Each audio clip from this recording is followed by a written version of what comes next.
नमस्कार साथियों, हमारे YouTube चैनल पर आप सभी लोग का स्वागत है। चलिए आज प्रारंभ करते हैं क्रॉप प्रोडक्शन और मैनेजमेंट के वेरी इंपॉर्टेंट क्वेश्चन। चलिए, पहला प्रश्न है, विज्ञान की वह शाखा जो मानव उपयोग के लिए पौधे उगाने और पशुधन पालने से संबंधित है, क्या कहलाता है? यह कहलाता है कृषि। मिट्टी को ढीला करने की प्रक्रिया क्या कहलाती है? मिट्टी को जो ढीला करते हैं, जब भी उलट पुलट की क्रिया करते हैं, ठीक ना, जोतने की जो क्रिया करते हैं खेतों में, वो क्या कहा जाता है? वो कहा जाता है जुताई। ठीक है, एक बार का यह कृषि का है।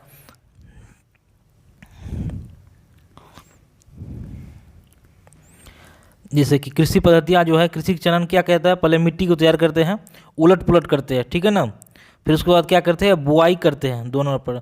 फिर क्या करते हैं? बुआई करने के बाद उसमें खाद और उर्वरक देते हैं, ठीक है ना। खाद उर्वरक देने के बाद सिंचाई करते हैं। सिंचाई करने के बाद क्या करते हैं? खरपतवार जो हो जाता है, अवांछित पेड़ पौधे, जंगली पौधे जो है उग जाते हैं, जिसको हटाना बेहद ज़रूरी होता है। और उसके बाद कटाई करते हैं, और फिर अनाज जब पक कर तैयार हो जाता है उसे भंडार कर लिया जाता है। ये सभी प्रकार के कृषि के चरण है। अगला प्रश्न, फसलों से प्राप्त उत्पाद क्या कहलाते हैं? तो फसलों से प्राप्त उत्पाद जो कहलाता है, क्या कहलाता है? उपज कहलाता है। कीटनाशक कौन सा है? तो कीटनाशक जो है, इसमें जो है मेलाथियन है। क्या है?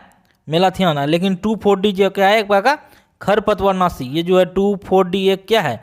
खरपतवारनाशी है, लेकिन कीटनाशक है मेलाथियन। सीड ड्रिल का उपयोग किया जाता है। तो सीड ड्रिल का जो उपयोग किया जाता है, ये किसी के लिए किया जाता है? बुआई के लिए। नाम से स्पष्ट है, सीड में बीज होता है, और सीड बुआई करने का जो है, प्रारंभ मिट्टी जो तैयार करने के बाद बुआई किया जाता है दूसरा चरण में, तो उसमें क्या कहता है? सीड ड्रिल का उपयोग किया जाता है, ठीक है ना। एक पारंपरिक उदाहरण है कृषि के, जिससे कि चित्र में दिया हुआ है। बुआई के काम में आने वाला औजार जो है, यह हल के द्वारा के माध्यम से किया जाता है, ठीक है ना। इस परंपरागत औजार है। यह औजार कीप के आकार का होता है, ठीक है ना, और बीजों को कीप के अंदर डालने पर यह नुकीले सिरे वाले पाइप से गुजरता है। ये पाइप लगा होता है नीचे से, ठीक है, और ये सिरे बीजों को मिट्टी में स्थापित करते हैं। ये शार्प एंड है, पाइप यहाँ है, ठीक है, सीड ऊपर में गुजारते हैं, फनेल ये कीप लगा होता है, फनेल, ठीक है। ट्रेडिशनल मेथड, ये परंपरागत औजार है, प्राचीन काल में होता था ये सब। सीड ड्रिल भी एक प्रकार का बुआई का ही एक, ठीक है, औजार है, ठीक है। इसके माध्यम से ही आजकल बुआई के लिए ट्रैक्टर द्वारा संचालित सीड ड्रिल मशीन का उपयोग किया जाता है। इसके द्वारा बीजों में समान दूरी और गहराई से बनी रहती है। इसमें बुआई करने में समय और श्रम क्या होती है? दोनों बचत होती है, ठीक है ना। इसके द्वारा हॉल होता है 3 से 4, और ये सभी प्रकार के अलग अलग क्षेत्रों में ये बीज देने का काम करते हैं, ठीक है ना, वो भी नियमित दूरी पर। ये प्रकार का ट्रेडिशनल टूल परंपरागत जो है औजार है, ये सीड ड्रिल है। एक ही खेत में 2 या 2 से अधिक असमान फसलें एक के बाद एक उगाने की प्रथा क्या कहलाती है? यह कहलाती है फसल चक्रण। रबी की फसल की कटाई होती है, तो रबी की जो फसल की जो कटाई होती है वो कब होती है? मार्च में। इसका ट्रिक है, रबी का फसल है, ठीक है, रबी को याद रखिए ओम से। ओम से क्या होता है? ओ से होता है अक्टूबर नवंबर बोई जाती है, और मार्च अप्रैल में काट ली जाती है। चलिए अगला प्रश्न,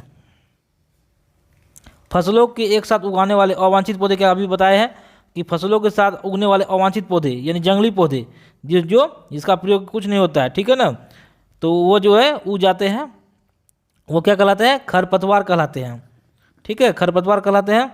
और खरपतवार को हटाने के लिए जो है विभिन्न प्रकार के औजारों का प्रयोग करते हैं, खरपतवारनाशी का प्रयोग करते हैं। खरपतवार से सुरक्षा, खेत में कई अवांछित पौधे प्राकृतिक रूप से फसलों के साथ क्या होते हैं? उग जाते हैं। इन अवांछित पौधे को खरपतवार कहते हैं। खरपतवार हटाने की क्रिया क्या कहते हैं? निराई कहते हैं, ठीक है ना। इसको हटाने कैसे हटा सकते हैं खरपतवार को? जुताई द्वारा, ठीक है, ढेर सारा उसका औजार है। हाथ से जड़ सहित उखाड़ कर, भूमि से निकट से काट कर, ठीक है, और या खरपतवारनाशी के छिड़काव द्वारा, ये सभी प्रकार से हम क्या करते हैं? खरपतवार को हटा सकते हैं। खरपतवारनाशी जो है ये रसायन है जिनका प्रयोग खरपतवार के नियंत्रण में किया जाता है। इसे हम लोग क्या कहते हैं, खरपतवारनाशी। इसके उदाहरण है 2,4-D, ठीक है, अट्राजिन। इन रसायनों के द्वारा खरपतवार पौधे नष्ट हो जाते हैं, परंतु फसल को कोई क्या कहते हैं, कोई भी नुकसान नहीं होता है। मक्का अच्छी तरह उगता है। मक्का अच्छी तरह कब उगता है, ये जून महीना में उगता है। खरीफ फसल की कटाई के लिए आदर्श महीने कब है, तो खरीफ फसल की कटाई के लिए आदर्श जो महीने होती है वो होती है सितंबर अक्टूबर, ये आदर्श महीने हैं, ठीक है, आदर्श महीने।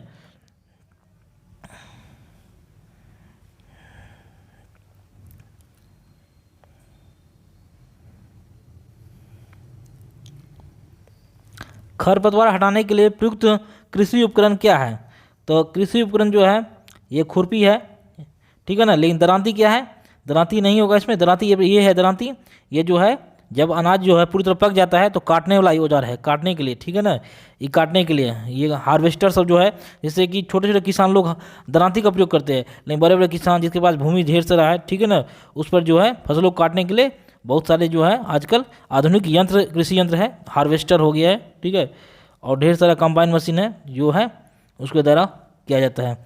तो खरपतवार हटाने के लिए जो है उपकरण है ये कौन सा होगा, खुरपी। ये खुरपी देख रहे हैं चित्र में दिया हुआ है। और बीज ड्रिल ये तो बुआई का है, ठीक है ना, ठीक है ना। हल जो हल का काम जोतने के लिए प्रयोग किया जाता है। निम्नलिखित में कौन सा रबी फसल का उदाहरण है, तो रबी फसल का जो उदाहरण है इसका जो उत्तर हो जाएगा ए, आलू, ठीक है ना। रबी फसल के ट्रिक जो है आसाराम जी ने गेहूं खा के चने चबा दिए, ठीक है ना। इसका ट्रिक है आ से आलू, सा से सरसों, रा से राई, मौ से मटर, जौ से जौ, ठीक है, गेहूं है चना चबा दिए, ये सभी इसके उदाहरण है रबी फसल के। पौधे का प्रत्यारोपण कहाँ किया जाता है, तो पौधे का इसमें कौन सा जो है पौधा उसका प्रत्यारोपण होगा, वो चावल होगा। चावल प्रत्यारोपण क्या होता है, तो प्रत्यारोपण जो होता है वह रिप्लांटिंग, यानी एक कृषि क्षेत्र या बगीचे में पौधे को एक स्थान से दूसरे स्थान पर स्थानांतरित करने की प्रक्रिया है। वृक्ष प्रत्यारोपण के माध्यम से पौधे को लंबे समय तक बढ़ने हेतु मौसम के अनुकूल ढालना है। मिट्टी को ढीला करने की विधि क्या कहलाती है, तो मिट्टी की ढीला करने की क्या कहलाती है, जुताई। जुताई करने से जो है मिट्टी में क्या होता है, ढीलापन आता है, जिससे उसकी उर्वरता शक्ति बढ़ती है। मिट्टी तैयार करना होता है, मिट्टी को उलट पलट कर पोला तैयार करने की प्रक्रिया को जुताई कहते हैं। खेतों में हल चलाकर मिट्टी को तैयार किया जाता है। जुताई के क्या लाभ होते हैं, तो सूक्ष्म जीवों की वृद्धि में सहायक होते हैं, ठीक है ना। मिट्टी की जड़ें जो है, पौधों की जड़ें आसानी से गहराई में जा सके और शोषण कर सके, ठीक है ना, क्योंकि जो शोषण की क्रिया जो होती है, प्रकाशन क्रिया जो होती है, तो पौधे जो है जड़ों की सहायता से ही जल को क्या करते हैं, खींचते हैं। और पोषक पदार्थों को मिट्टी की ऊपरी परत में मिलाने में सहायक होता है। और मिट्टी वर्षा का जल आसानी से क्या करते हैं, सोख लेते हैं, ठीक है ना। ये बात देखिए, ये जोतने की प्रक्रिया है, ठीक है ना। परंपरागत उदाहरण है इसका, हल का साफ्ट है, ये फाल है, ठीक है ना। ये जोत है ऊपरला जो गर्दन पर रहता है बैल के, देखिए ये भी एक प्रकार का उदाहरण है, ठीक है।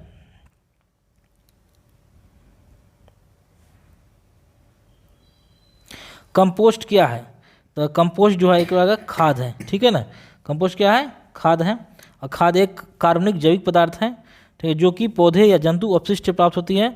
पादप एवं जंतुओं के अपशिष्टों को एक गड्ढे में डालकर उसका अपघटन होने के लिए खुले में छोड़ देते हैं और सूक्ष्मजीव इन पदार्थों को अपघटन कर इस खाद को परिवर्तित कर देते हैं, ठीक है। देखिए एक खाद है जो पेड़ पौधों से, जीव जंतु से जो है अपघट होकर के यह बनता है बहुत सालों के बाद। ये कंपोस्ट का उदाहरण हो गया। ये वर्मी कंपोस्ट, तो वर्मी कंपोस्ट में केचुआ यदि मिल जाता है तो वर्मी कंपोस्ट हो जाता है, जो किसानों का मित्र कहलाता है। जो खाद और उर्वरक मिलाना जो होता है, वे पदार्थ जिन्हें मिट्टी में पोषक स्तर बनाए रखने के लिए मिलाया जाता है, खाद या उर्वरक कहलाते हैं, ठीक है। एक ही प्रकार के फसलों को लगातार उगाने से मिट्टी में पोषक तत्व की क्या होती है, कमी हो जाती है, ठीक है ना। इसी प्रकार खेती करने के बाद जो है कुछ समय उसे छोड़ देने में ही अच्छा रहता है। इसके लिए किसान एक फसल के बाद दूसरी किस्म की फसल उगाते हैं, जिससे मिट्टी में क्या होती है, नाइट्रोजन का पुनर् होता है, चक्रण होता है, इस प्रकार को हम लोग फसल चक्रण कहते हैं। उर्वरक भी एक प्रकार का देखिए रासायनिक पदार्थ है जो विशेष पोषकों से समृद्ध होते हैं। इसका उत्पादन क्या होता है, फैक्ट्री में होता है। देख रहे हो यूरिया सब हो गया, अमोनियम सल्फेट हो गया इसके उदाहरण, पोटास हो गया, सुपर फॉस्फेट हो गया, ठीक है। NPK याद रखिएगा, NPK इसका याद रखिएगा, नाइट्रोजन हो गया, ठीक है, फॉस्फोरस हो गया और पोटेशियम हो गया।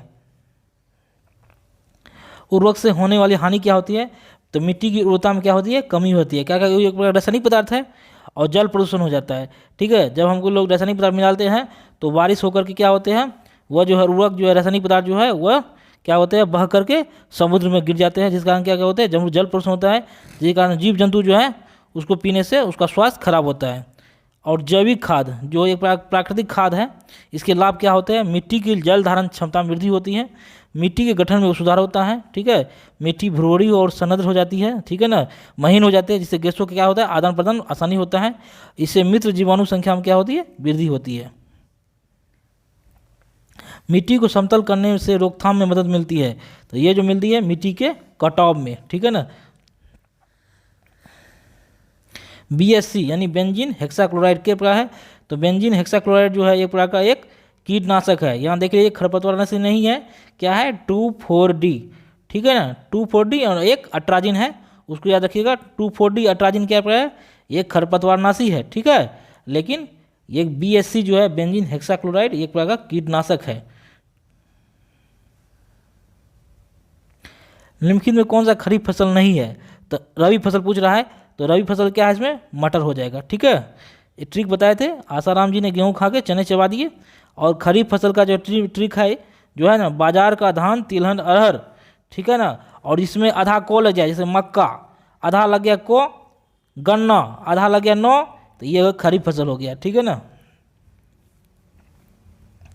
पोषक तत्वों से भरपूर रासायनिक पदार्थ क्या कहलाते हैं, तो पोषक तत्व से भरपूर जो रासायनिक पदार्थ क्या कहलाते हैं, यह एक उर्वरक जो एक रासायनिक होता है वो रासायनिक उर्वरक कहलाते हैं, ठीक है ना। उर्वरक में आप लोग जानते हैं NPK, ठीक है, नाइट्रोजन, ये हो गया फॉस्फोरस, हो गया पोटेशियम। निम्नलिखित में कौन से कृषि उपकरण है, तो बीज ड्रिल क्या है, बीज ड्रिल का उपयोग क्या है, किसमें, बुआई में किया जाता है, ठीक है ना। जब बीज डालते हैं बुआई में, सैलो का नाम सुने होंगे, जब हम लोग का जो है ना अनाज तैयार हो जाता है, उसको काटने के बाद जो है उसको संरक्षण रखने के लिए, ताकि बीज को जो है धूप में सुखा कर खराब ना हो जाए, उसको बड़े बड़े भंडारण में, बड़े बड़े जो है फैक्ट्रियों में जो है सैलो नाम कहा जाता है, उसमें रखा जाता है, ठीक है ना। हैरो भी है, और ये सभी प्रकार के जो है कृषि के उपकरण हैं। कटाई के बाद अनाज को भूसी से अलग करने की प्रक्रिया कहलाती है थ्रेसिंग, क्या कहलाती है, थ्रेसिंग। चित्र में देख लो, आप लोग देखे होंगे खेतों में, देख लीजिए, ये प्रकार भी कंबाइनेशन मशीन है जिसमें देखिए कटाई भी हो रहा है, ठीक है ना, काटने के बाद जो है उसका भूसा को भी हटा रहा है, ठीक है ना, दोनों कॉम्बिनेशन है। गेहूं की कटी हुई फसल को दाने निकालने की प्रक्रिया क्या कहलाती है, तो अभी बताया है थ्रेसिंग कहलाती है। फसलों को पानी देना क्या कहलाते हैं, तो फसलों को पानी देना समय समय पर जो है अंतराल पर देना होता है, ठीक है ना। तो ये जो कहलाती है सिंचाई, क्या कहलाती है, सिंचाई। चलिए सिंचाई के बारे में जानते हैं। सिंचाई के पारंपरिक तरीके जो है, इसमें जो है पारंपरिक तरीके में जो मवेशियों या मजदूरों को काम लाया जाता है, लेकिन ये सस्ते होते हैं, लेकिन इसमें क्या होता है, श्रम और समय अधिक लगता था। पुराने समय का है ये मोट घिरनी, देख रहे हैं इसमें, ठीक है ना, पुली का प्रयोग किया जाता था मोट घिरनी में। चेन पंप में चेन का प्रयोग किया जाता था। ढेकली में देखिए, ये ढेकली जो एक प्रकार देख रहे हो पत्थर लगा होता है, ठीक है ना, लकड़ी में या बांस में, ठीक है ना, जो ढेकली की सहायता से। रहट, प्राचीन काल में रहट जो है एक प्रकार का कृषि यंत्र था, ठीक है ना।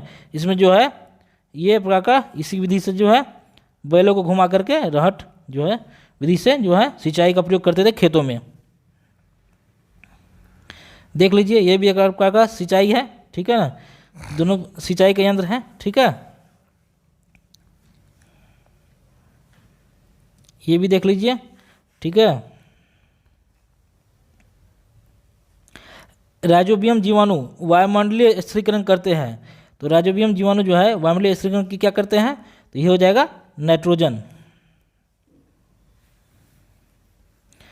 निम्नलिखित में कौन सा रासायनिक उर्वरक द्वारा मिट्टी को प्रदान नहीं किया जाता है, तो मिट्टी को जो प्रदान नहीं किया जाता है रासायनिक उर्वरक में ह्यूमस, ठीक है ना, ह्यूमस जो है वह प्रदान नहीं किया जाता है।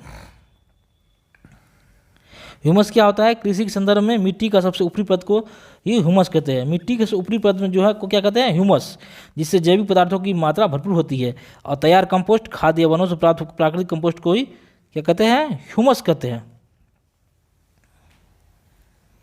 फसलों को विभिन्न अंतरालों पर पानी की आपूर्ति कहलाती है सिंचाई। पोषक तत्वों से भरपूर रासायनिक पदार्थ क्या कहलाते हैं? अभी बताया है, पोषक तत्वों से भरपूर रासायनिक पदार्थ कहलाते हैं उर्वरक।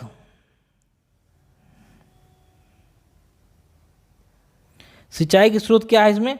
कुएं है, कुएं के द्वारा सिंचाई किया जाता है, डैमर के द्वारा भी किया जाता है, नहर के द्वारा भी किया जाता है, ये सभी हो गया। कंपोस्ट क्या है? कंपोस्ट मूलतः क्या है? खाद है। लेकिन जब वर्मी कंपोस्ट क्या होगा? जब उसमें क्या होगा? केचुआ हो जाएगा, ठीक है ना, वर्मी कंपोस्ट हो जाएगा। खरपतवारों को नियंत्रित करने के लिए उपयुक्त रसायनों को क्या कहा जाता है? तो खरपतवारनाशी कहा जाता है, ठीक है। Thank you watching for thank you, ठीक है। Please like share and subscribe.